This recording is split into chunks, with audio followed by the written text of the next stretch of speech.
弟兄姊妹平安，今天是2021年的11月1号。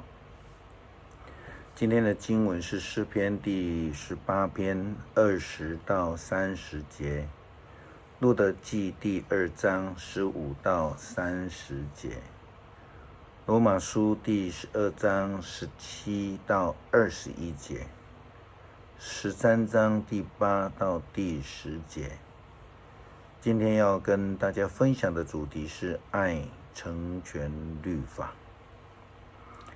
路加福音第10章的经文，我们谈到了好撒玛利亚人这个好的邻舍的观念。在撒玛利亚人出现之前，有2位非常熟知律法的人们出现，就是经文记载的祭司和利未人。或者我们应该说，他们是律法主义的人们，不懂得去实践，却将律法作为严格的标准来审核别人，不愿意去爱人，却满口仁义道德。律法是给人去实践的，就如同交通法规需要人人遵守，否则的话就会容易交通大乱。如果基督徒对于上帝诫命的看法仅止于遵守规条，所谓的仪式，还有外表的行为，例如那一位祭司一样，可能着着盛装没有爱的行动，遵守法条却不了解诫命的精义，那么摩西的律法对他来说只不过是一个朗诵熟练的条文，完全没有生命。波阿斯他交代仆人，让这个路得去捡拾麦穗。即便是我们说他看到整卷整捆的捡去，他也是允许他去捡拾。为什么？其实按照圣经的记载，我们知道波阿斯他听到了有关路得，特别是在第1章16、17节那个时候的决志，以及他对他的婆婆拿俄米的忠心与爱，还有我们认为说他的执行力确确实实的执行力。那加上呢，波阿斯他本身就是一位非常爱人的原主，我们看到他跟他的仆人的态度和蔼，他对这些孤儿寡妇，所谓需要帮忙的人们也有宽大的爱。因此在他的身上，我们看到了一位成全了律法的生命，那就是有把上帝的爱呢，还有来实践出来。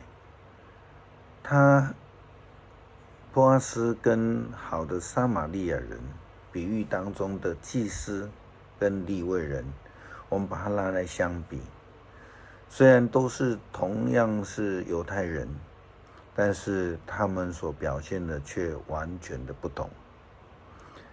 当拿俄米看到路得回家之后，他手上所捡拾的麦穗，看了之后，他就这样说道，经文这样说：拿俄米问他，你今天从哪里捡来这么多麦穗？你在谁家的田里工作？愿上帝赐福给关爱你的那个人。拿俄米他自己又提醒路得，经文这样记载，拿俄米对路得说：是啊，女儿，你最好在波阿斯的田里跟女工一起，要是你到别人田里去，恐怕会被欺负。于是路得跟波阿斯的女工一起捡麦穗，一直到大麦小麦都收割完毕。路得继续跟婆婆住在一起，这正是我们前几天也谈到的。那个时候的背景来看，很多的原主跟他们的仆人欺负这一些需要帮助的寡妇，都持不友善的态度。他们常常欺负他们，然而波阿斯却完全的不同。我们也可以说他活出了上帝的爱，成全了上帝的律法。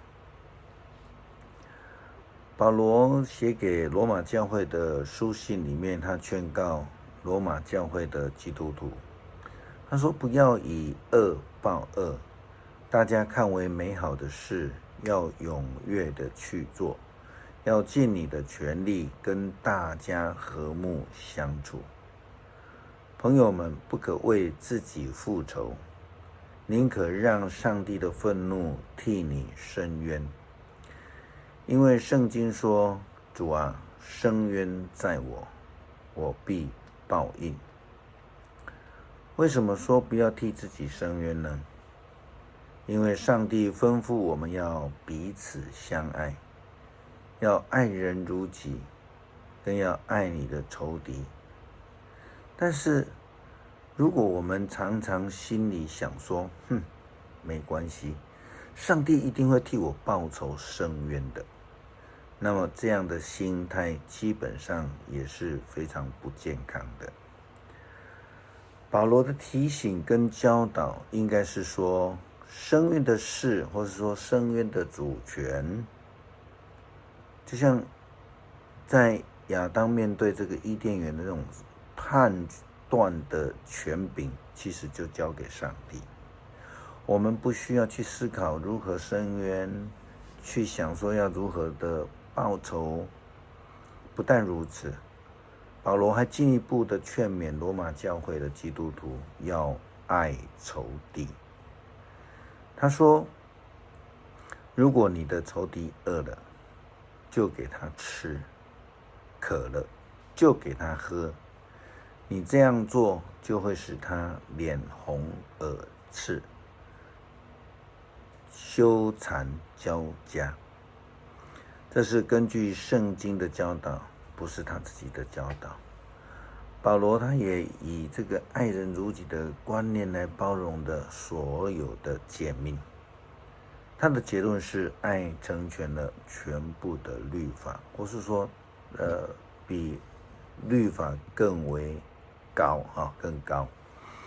诗篇第18篇20到30节，上主因我的正直报答我，因我的无辜赐福给我。